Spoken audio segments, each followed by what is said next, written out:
إن الحمد لله نحمده ونستعينه ونستغفره ونعوذ بالله من شرور أنفسنا ومن سيئات أعمالنا من يهده الله فلا مضل له ومن يضلل فلا هادي له وأشهد أن لا إله إلا الله وحده لا شريك له وأشهد أن سيدنا محمدا عبده ورسوله لا نبي بعده اللهم صل وسلم وبارك وعظم وكرم ومجد على حبيبنا وشفيعنا وقرة أعيننا سيدنا ومولانا محمد وعلى آله وأصحابه ومن والاه أما بعد فيا معشر المسلمين اتقوا الله اتقوا الله اتقوا الله اتقوا الله حق تقاته ولا تموتن إلا وأنتم مسلمون. فيا معشر الحاضرين jemaah salat Jumat rahimakumullah, marilah kita tingkatkan keimanan dan ketakwaan kita kepada Allah Subhanahu wa taala dengan menjalankan perintah-perintahnya Allah dan menjauhi larangan-larangannya Allah Subhanahu wa taala, tanpa memilah dan memilih mana yang kita sukai dan mana yang tidak kita sukai. Yang perlu kita ingat, selama itu adalah perintahnya Allah, mari kita laksanakan. Dan selama suatu itu yang dilarang oleh Allah Subhanahu wa taala, mari kita jauhi. Dan semoga kita senantiasa diberikan kekuatan oleh Allah Subhanahu wa taala untuk bisa menjalankan perintah-perintahnya Allah Subhanahu wa taala, dan diberikan kekuatan oleh Allah Subhanahu wa taala untuk menjauhi larangan-larangannya Allah Subhanahu wa taala, sehingga kita mendapatkan gelar muttaqin, menjadi hamba yang bertakwa kepada Allah Subhanahu wa taala, dan pada akhirnya kita akan mendapatkan ridhonya Allah Subhanahu wa taala, dan akan mendapatkan sesuatu yang dijanjikan oleh Allah Subhanahu wa taala, wa'iddatil jannatu lil muttaqin. Allah siapkan, Allah peruntukkan, Allah hadiahkan surganya bagi hamba-hambanya yang bertakwa kepada Allah Subhanahu wa taala. Amin amin ya rabbal alamin. Ma'asyiral hadirin jamaah salat Jumat rahimakumullah. Kita ini adalah hamba yang sering teledor atas perintah-perintahnya Allah Subhanahu wa taala. Hamba yang sering lalai atas larang-larangannya Allah Subhanahu wa taala. Kita sering bermaksiat kepada Allah Subhanahu wa taala. Baik kita bermaksiat kepada Allah Subhanahu wa taala dengan anggota tubuh kita, atau kita bermaksiat kepada Allah Subhanahu wa taala dengan hati kita, dengan batin kita, yaitu dengan di dalam hati kita dengan terjangkit beberapa penyakit hati, yaitu dengan ujub, kibir, sombong, hasud. Ini adalah termasuk kemaksiatan seorang hamba kepada Tuhannya. Atau dengan anggota tubuh kita, kita melihat sesuatu yang haram, kita mendengarkan yang haram, dengan lisan kita, kita mengucapkan yang haram, atau memakan makanan yang haram, atau dengan tangan kita, kita mengambil yang haram, atau dengan kemaluan kita, atau dengan kaki kita, dengan anggota tubuh kita. Kita adalah hamba yang sering lalai atas perintah Allah, lalai dengan dari larang-larangannya Allah Subhanahu wa taala. Oleh karena itu, kita harus sering-sering kembali kepada Allah, sering-sering mohon ampun kepada Allah Subhanahu wa taala. Dan ketahuilah, kemaksiatan, kelalaian yang pernah kita lakukan, dosa yang pernah kita lakukan, apabila tidak diampunkan oleh Allah Subhanahu wa taala, maka Allah akan menyiksa kita. Dan ketahuilah, daripada nerakanya Allah Subhanahu wa taala, neraka yang paling ringan apabila seorang hamba dimasukkan neraka tersebut, maka baru orang tersebut memasuki neraka tersebut, ubun-ubunnya akan mendidih. Na'udzubillahi min dzalik. Semoga kita dijauhkan daripada api nerakanya Allah Subhanahu wa taala. Amin amin ya rabbal alamin. Fa ma'asyiral hadirin rahimakumullah.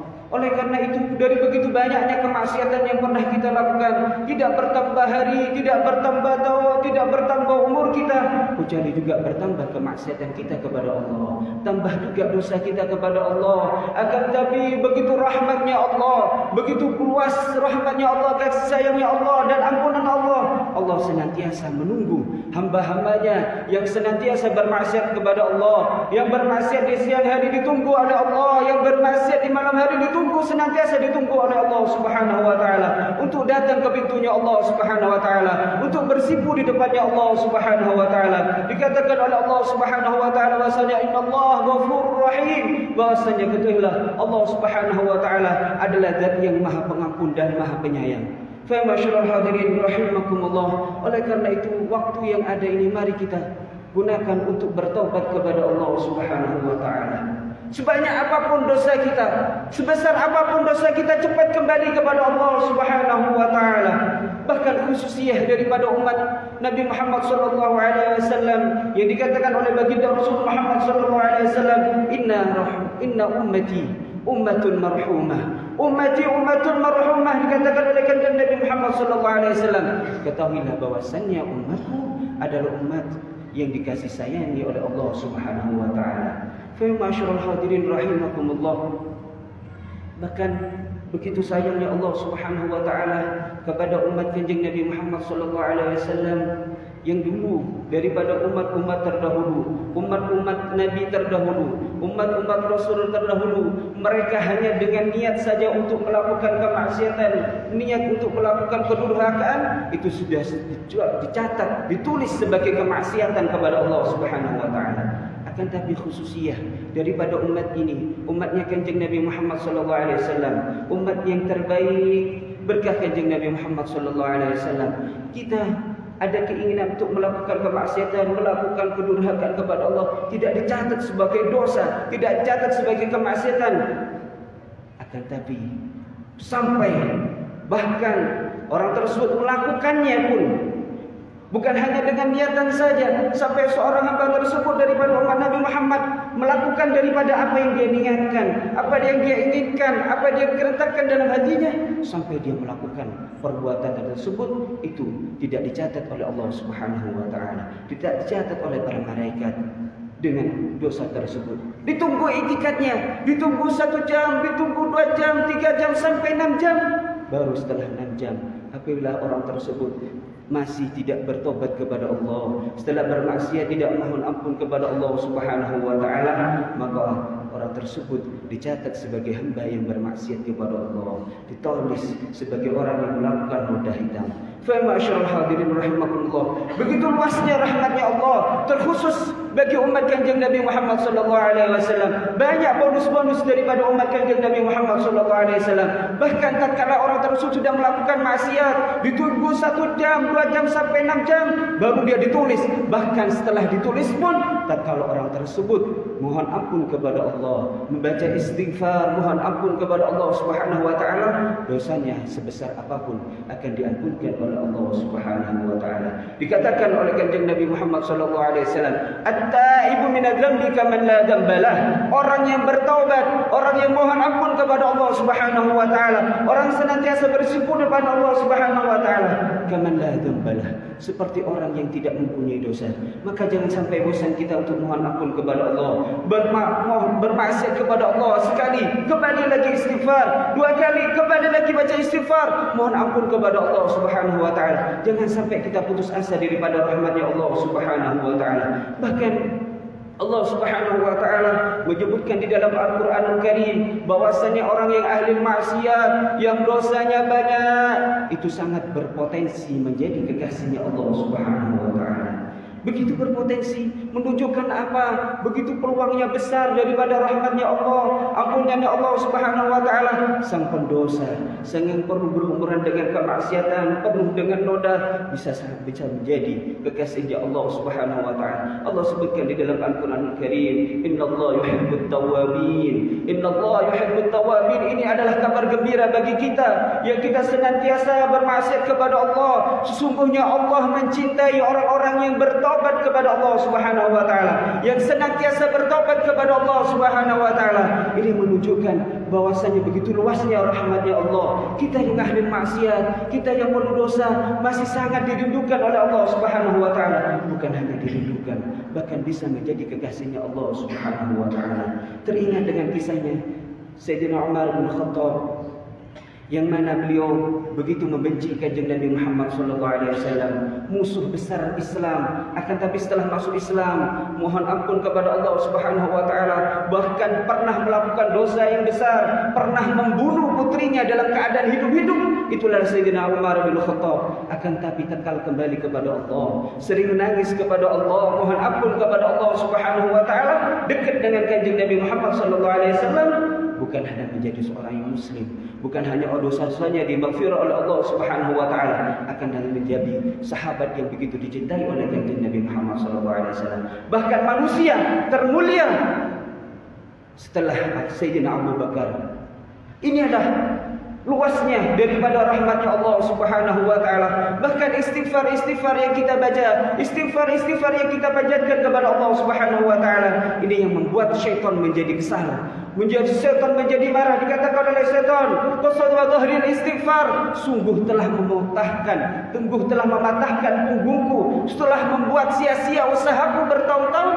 untuk menjurumuskan anak cucu Adam. Setelah aku jurumuskan bertahun-tahun, dia minum khamar, bahkan seandainya dia telah melakukan zina, na'udzubillah min dzalik, banyak kemaksiatannya, akan tapi setelah itu dia bertobat kepada Allah, dia menyesal, dia berhenti daripada kemaksiatannya, dia membaca istighfar kepada Allah Subhanahu wa taala, maka semuanya akan dihapuskan oleh Allah Subhanahu wa taala. Dan saya tahu merasakan menangis tatkala melihat hamba daripada umat Kanjeng Nabi Muhammad SAW senantiasa beristighfar kepada Allah Subhanahu wa taala. Bahkan Kanjeng Nabi pun yang dipastikan masuk surga Allah Subhanahu wa taala. Dosa yang akan beliau lakukan sudah dimaghfirah oleh Allah Subhanahu wa taala. Manusia suci, kecintaan daripada Allah Subhanahu wa taala, makhluk yang paling dicintai oleh Allah Subhanahu wa taala. Bahkan dunia dan seisinya, bahkan surga pun Allah ciptakan karena Kanjeng Nabi Muhammad SAW. Allah berfirman dalam hadis qudsinya, laulaka ya Muhammad ma khalaqtul aflaq. Wahai Muhammad, kalau bukan karena dirimu, kata Allah Subhanahu wa taala, maka tidak aku ciptakan dunia dan seisinya. Wujudnya dunia ini karena Kanjeng Nabi Muhammad SAW. Wujudnya surga pun karena Kanjeng Nabi Muhammad SAW. Kita berada di masjid ini pun juga karena Kanjeng Nabi Muhammad SAW. Bahkan nabi-nabi pun mendapatkan mujizat yang besar, ditolak oleh Allah Subhanahu wa taala, itu pun juga karena Kanjeng Nabi Muhammad SAW. Akan begitu, manusia yang begitu mulia, yang begitu dihormati oleh Allah, bukan hanya makhluk saja yang menghormati Kanjeng Nabi Muhammad SAW. Apa sabda Kanjeng Nabi Muhammad SAW? Wallahi inni la astaghfirullah fil yawm aksar min 70 marrah. Atau kama qala Rasul SAW. Demi Allah, sesungguhnya aku senantiasa dalam sehari memohonkan maaf kepada Allah, mohon maaf kepada Allah, membaca istighfar kepada Allah, mohon ampun kepada Allah, dalam sehari tidak kurang daripada 70 kali. Ini Kanjeng Nabi Muhammad SAW. Bahkan tak kala malam hatta tawarrumat godamah, kakinya sampai bekak untuk beribadah kepada Allah Subhanahu wa taala. Ini pun senantiasa tidak meninggalkan untuk mohon ampun kepada Allah Subhanahu wa taala. Mari kita diberikan umur yang tersisa ini kita gunakan untuk mohon ampun kepada Allah Subhanahu wa taala, dan semoga dosa-dosa kita dimaghfir oleh Allah Subhanahu wa taala, diampunkan oleh Allah Subhanahu wa taala. Allah marzuqna taubatan qabla al-maut, Allah marzuqna taubatan qabla al-maut wa syahadata 'inda al-maut wal jannata ba'da al-maut. Ya Allah, semoga Allah mengkaruniai kita taubat sebelum kita meninggal, dan semoga Allah mengkaruniai kita syahadah, meninggal dalam keadaan syahid tatkala meninggal, wal jannata ba'da al-maut, dan kita ditakdirkan bisa masuk surga Allah Subhanahu wa taala bersama Kanjeng Nabi Muhammad sallallahu alaihi wasallam. Dan berkah bulan Maulid ini, berkah Kanjeng Nabi Muhammad sallallahu alaihi wasallam, kita bermunajat kepada Allah Subhanahu wa taala seperti munajatnya Habib Ali Halabsyi Sahibul Maulid. Beliau mengatakan, natawassalu ilaik bi afdhalil wasail ilaik, natawassalu ilaik bi afdhalil wasail ilaik. Ya Allah, kami membawa wasilah, sebaik-baik wasilah yang kau miliki, yang tidak lain adalah Kanjeng Nabi Muhammad SAW. Ya Allah, berkat Kanjeng Nabi Muhammad SAW, semoga dosa-dosa kita dimaghfir oleh Allah Subhanahu wa taala. Semoga kita senantiasa diberikan kekuatan untuk menjalankan perintah-perintah Allah Subhanahu wa taala, diberi kekuatan menjalankan perintah-perintah Allah Subhanahu wa taala, dan semua tatkala kita meninggal dalam keadaan husnul khatimah, meninggal dalam keadaan husnul khatimah, meninggal dalam keadaan husnul khatimah, meninggal dalam keadaan sebaik-baik keadaan. Amin amin ya rabbal alamin. Inna sanal kalam kalamullahil malikil alam, wallahu subhanahu wa ta'ala yaqul wa biqawlihi yahtadil muhtadun, wa idza quri'a al-Qur'an fastami'u lahu wa ansitu la'allakum turhamun. A'udzu billahi minasy syaithanir rajim. Bismillahir rahmanir rahim. Wal 'ashri innal insana lafi khusr illa alladhina amanu wa 'amilus solihati wa tawassaw bil haqqi wa tawassaw bis sabr. Barakallahu lakum fil Qur'anil azim wa nafa'ani wa iyyakum bima fihi minal ayati wa dzikril hakim wa taqabbal minkum tilawatahu innahu was-sami'ul 'alim. Aqulu qawli hadha wa astaghfirullahal 'azim li wa lakum. Risal muslim fastaghfiruhu min kulli dhanbin innahu huwal ghafurur rahim.